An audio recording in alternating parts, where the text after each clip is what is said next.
কৰাৰ কাৰণে আমি এই কথাবিলাক জানো তাৰ পিছতো আৰছাই এইকেইদিন দেখিছে কেনেকৈ উৎপাত লগাইছে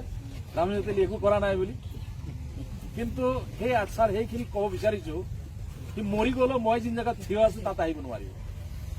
কৈছো মৰি গ'লেও দুইটা জনম ল'লেও মোৰ জেগাত আহি নাপাব মই যিন জেগাত আজি বৰ্তমান আছো মোদী চৰকাৰত মই মন্ত্ৰী আছো ইউ পেট্ৰলিয়াম মিনিষ্টাৰ মই petroleum natural gas and labour এই দুটা বিভাগৰ মই মন্ত্ৰী আছো মৰি গ'লেও দুইবাৰ জন্ম ল'লেও হয়তো ইয়াত আহিব নোৱাৰে কাৰণ আজিলৈকে অসমৰ কোনো মানুহ পেট্ৰলিয়াম মন্ত্ৰী হোৱা নাই আজিলৈকে ৰামনিবাস তেলী প্ৰথম পেট্ৰলিয়াম মিনিষ্টাৰ কিন্তু আজি কেইদিন আগতে খুব উৎপাত লগাইছে আমাৰ আৰছাৰ ল'ৰাবিলাক তেওঁলোকক ধন্যবাদ দিছোঁ মই আজি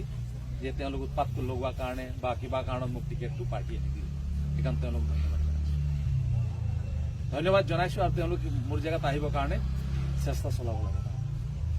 এইখিনি কথা কৈছোঁ আৰু পাৰ্টি কৰিম যেতিয়ালৈকে জীয়াই থাকিম বিজেপিয়ে কৰিম আৰু সকলো জাতি জনগোষ্ঠীৰ কাৰণে মাত মাতিম অকল আমাৰ জাতিটোৰ কাৰণে চাহ জনগোষ্ঠী নহয় সকলো জাতি জনগোষ্ঠীৰ কাৰণে কাম কৰিম আজি এই লাংকাচি পঞ্চায়তটোক সজাবৰ কাৰণে আমি কাম কৰিছোঁ এতিয়া মোৰ পিয়া আহি মোক সুধিছে যে CCTV লগাবৰ কাৰণে তিনিচুকীয়া টাউনত এইটো চেংচন হৈছে CCTV লগোৱা হ'ব দুলীয়াজানত CCTV লগোৱা হ'ব তো অল ইণ্ডিয়া আমাক পইচা দিছে গেছ কেকাৰে আমাক পইচা দিছে